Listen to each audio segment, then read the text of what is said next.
E aí, pessoal, chegou a hora de falar do meia armador do Grêmio. As especulações, os nomes, a briga interna, o que a gente pode falar sobre isso. César Cidade Dias falando de Grêmio aqui no YouTube, papo de gremista para gremista. Nunca sem antes, aqui na descrição desse vídeo você tem um link com um passo a passo de um trabalho home office que pode lhe dar mais de R$4.000 de renda extra por mês com investimento de R$67. Entre no link e entenda um pouco mais desta atividade. Meia articulador, isso mesmo. Quais os nomes, o que o Grêmio pensa, o que fez nesse período e como que a gente pode avaliar o futuro do tricolor, porque essa é uma discussão recorrente. O Grêmio teve, a gente pode fazer uma busca histórica, eu anotei algumas situações, o Grêmio teve Douglas, ele mesmo, Douglas, o Doga 10, como um meia que marcou época. Foi o grande nome daquela Copa do Brasil em 16. Depois disso, o Grêmio teve a figura de Luan, que dispensa qualquer tipo de comentário, o Rei da América, sendo o articulador. E qualquer analista vê que grande parte dos problemas que o Grêmio enfrentou de 18 para cá foi a falta dessa figura dentro do campo, que é o articulador, o meia atacante, como protagonista do time. Luan afundou, veio o Jean-Pierre, teve uma lesão e também afundou, e aí se começou uma procura incrível por essa função. E isso perdura bastante tempo. E a gente vai falar sobre isso exatamente, os nomes que foram especulados, como estão, o que o Grêmio vê até agora, a briga interna. Por quê? Porque é exatamente essa a discussão. Quando o Grêmio decidiu contratar um meia armador, foi exatamente quando o GPR começou a dar a demonstração de que não seria o jogador que todos imaginavam. O GPR entrou no Grêmio a partir da saída de Luan, a dificuldade de Luan dentro do campo, naquele início do ano de 2019, aí veio a lesão, depois ele começou a não mostrar toda a qualidade e a gente começou a discutir e o Grêmio internamente também discutiu. E eu anotei aqui algumas situações, porque o Grêmio nesse período contratou um meia para ser o articulador, que foi César Pinares, o chileno. E o que aconteceu? Pinares não era o meia armador que o Grêmio imaginava. Ele está descartado? Não, ele não está descartado. Mas a gente precisa colocar Pinares também na linha dos jogadores que estão neste grande vestibular que o Grêmio discute. 3 nomes muito fortes foram especulados naquele momento, antes mesmo de Pinares. O nome de Claudinho, que conversou na época com o técnico Renato, o Grêmio queria. A gente está vendo impossível qualquer tipo de negociação. O Bragantino não vende jogador, o Bragantino compra jogador. Comprou do Inter, está levando o Gui Azevedo, ou seja, está em cima exatamente de uma outra rotina. Jogador do Bragantino não é para o Grêmio, é para a Europa. Então esqueçam do Claudinho. O outro nome é o argentino Franco Servi, vocês lembram bem, jogador do Benfica. Essa semana ele se acertou com o Celta de Vigo. Vai jogar lá com o Eduardo Cudê, que a gente vai lembrar, na época também pediu o jogador quando o treinador do Internacional, Eduardo Cudê, pediu o Franco Servi. O Grêmio chegou a negociar, chegou a estar muito perto ali de avançar a negociação e a coisa terminou.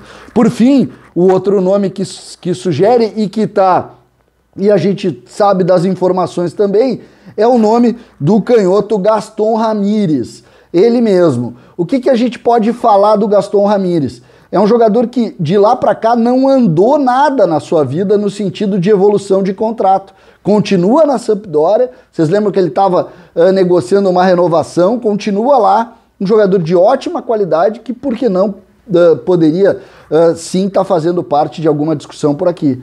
Esse é um jogador de todos os que a gente citou naquele momento, o que poderia estar mais próximo de um negócio se o Grêmio tivesse interesse. Os nomes que o Grêmio está colocando agora estão sendo guardados com muito sigilo, mas o Grêmio está no mercado, essa é a informação. O Grêmio não está parado com relação ao meia articulador. O Grêmio quer esse jogador. Enquanto não tiver, vai improvisar tripé de volantes, vai tentar, e aí agora a gente vai chegar na briga interna, porque existem nomes que estão ganhando espaço, mas não estão confirmando. O Grêmio está tendo que se modificar e com o campeonato cobrando como está cobrando do Grêmio de forma muito forte. Portanto, fiquem atentos ao nome de Gaston Ramírez. tá? Não tem negócio, não é nada, mas o Grêmio está no mercado e esse jogador foi muito sugerido naquele momento. Vocês lembram? Em seguida o Grêmio compra o Pinares. E aí a gente chega na disputa interna no vestibular atual.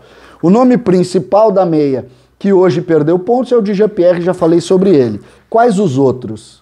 O primeiro nome é o nome de Pinares. O Grêmio quer que Pinares tenha sequência. A frase que eu escuto toda hora é o seguinte: nós estamos condenando um jogador que não conseguiu atuar aqui 5 vezes. E é verdade. Então, e acho que condenação não é muito forte, mas na verdade a gente precisa ver o Pinares. A gente quer ver o Pinares. A gente quer que o Pinares mostre aquela ideia, pelo menos, lá na seleção do Chile. Ele tá mal, tá jogando pouco também. Um jogador que o Grêmio fez ele perder, inclusive, a confiança. Isso aconteceu com o Churin também. Mas aí a gente agora tem a oportunidade de ver, a partir do momento em que ele for liberado, pelo menos 5, 6 jogos ele atuando. Vai ser testado por dentro também. Também. Assim como o Jean-Pierre, assim como outros nomes internos. Outro nome que jogou uma partida ali, era visto muito bem e saiu da linha do nome da hora para meio descartado, foi o Jonathan Robert. Só que, e aí eu conversei especialmente sobre o Jonathan Robert, a discussão o momento não é para ele porque o momento é de alta tensão, o Grêmio está simplificando, o Grêmio não quer arriscar, mas longe a expressão descartado para Jonathan Robert, longe, todos têm muita ideia de que ele pode contribuir, inclusive por dentro, jogando pelos lados, mas inclusive por dentro. Foi preservado nesse momento para não sucumbir à fase ruim. Essa é informação. Isso aí foi exatamente isso que aconteceu internamente. O Grêmio diminuiu, simplificou, fechou um pouco o time, abriu os lados do campo para não queimar ninguém. E isso serve para muitos nomes que estão sendo discutidos e sugeridos. Essa é uma situação que a gente precisa compreender, precisa entender. Esse vestibular interno que existe entre Pinares, Jean-Pierre e Jonathan Robert, claramente, e ainda podemos colocar o Pedro Lucas, que corre por fora, é mais jovem, também discutindo isso, e os nomes sugeridos, 2 completamente descartados, o nome do Gaston Ramírez eu acho, porque quando surgir esse nome, tenho certeza o Grêmio não vai brincar.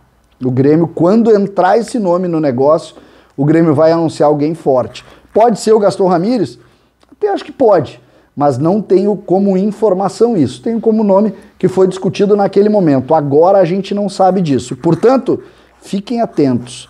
O meio articulador, ou alguém prova muito internamente, ou vem gente por aí e vem rápido. Podem apostar, eu acho que no início de agosto a gente já vai ter isso aí.